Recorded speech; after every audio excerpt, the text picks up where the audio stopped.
All right, hey everybody. Let's say you just purchased a WesAudio Dione right here, and you happen to have a Neve R10 or R6 rack that you want to put it into.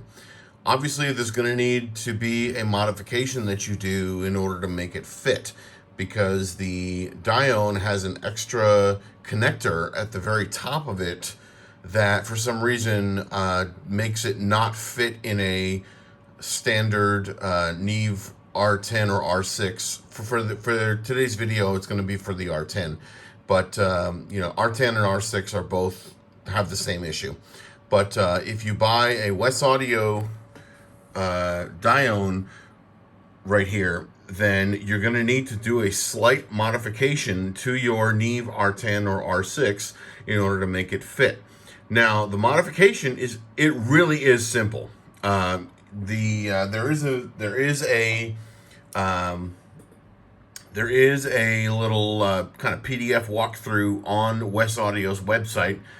I did not see an easy way to get there from clicking on their website, so your best bet is to Google it if you want to see what you have to do.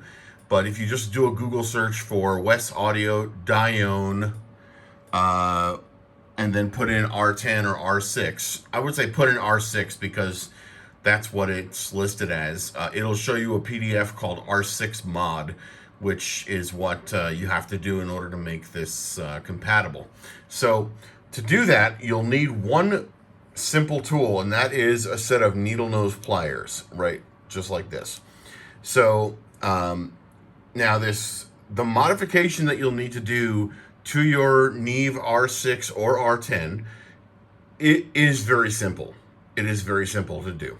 So, I wonder if I can do it. I wonder if I can get it to show up with the video like this. Can I turn on? Okay, I don't see a way to turn on the flash, unfortunately, so sorry about that.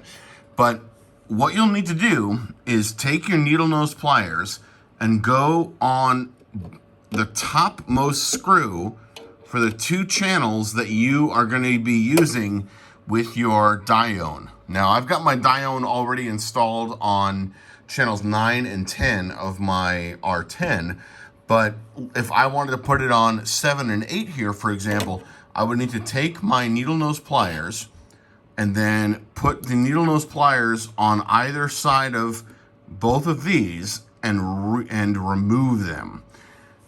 I was really not convinced that this would work, but it did, obviously, because you can tell my Dione is powered up and ready to go. And I tested it earlier, and it sounds great. It works great.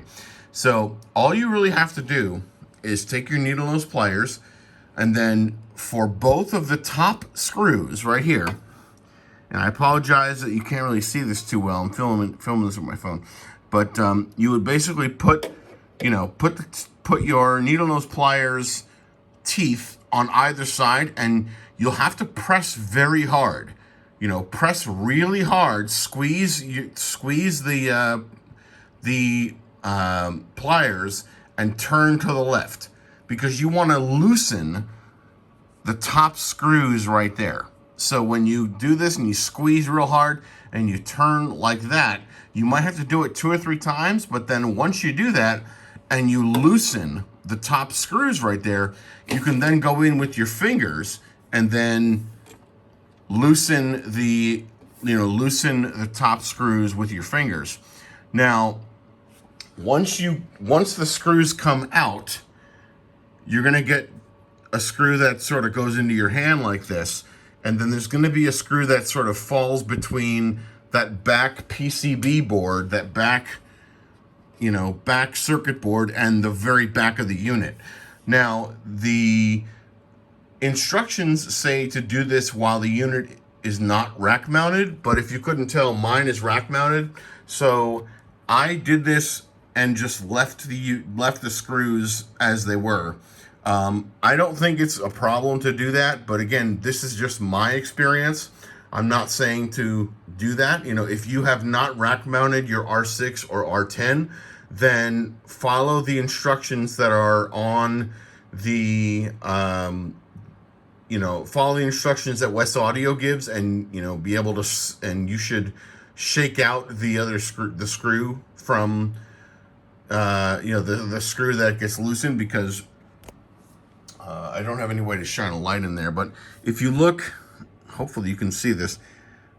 The obviously you're going to use the pliers to loosen the outer thing, but then there's a regular screw on the inside.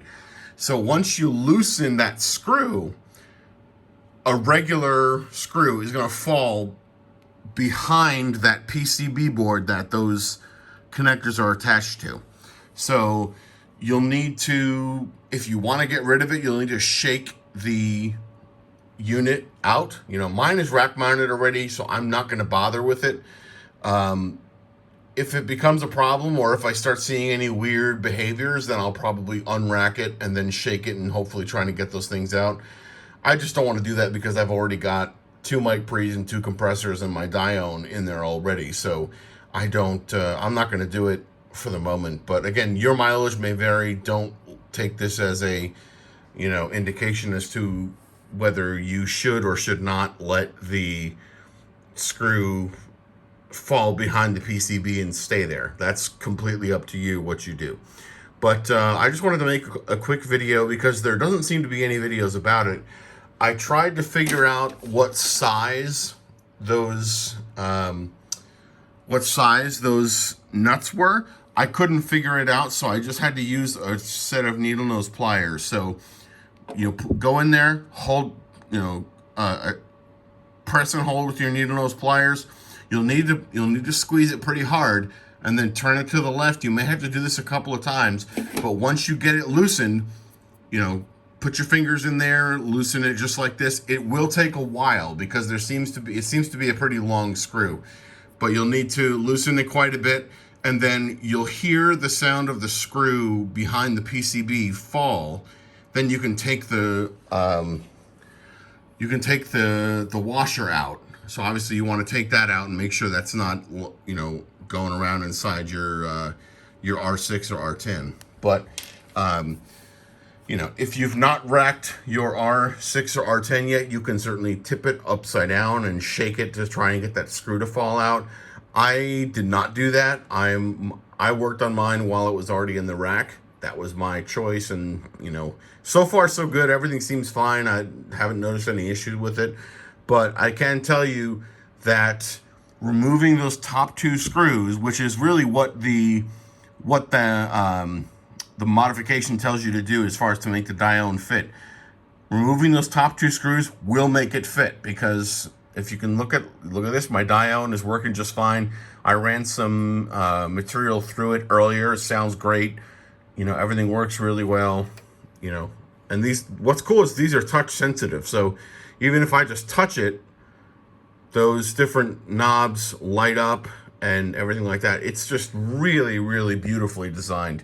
So, don't hesitate. If you have a Dione, or if you ordered a Dione and a Neve R6 or R10, don't hesitate at all. Remove those top screws from the connectors in there. You'll need a set of needle nose pliers to do it. Do that modification right there, and you'll be able to put your Dione in, and it will work just fine. Thanks so much for watching. Have a great day.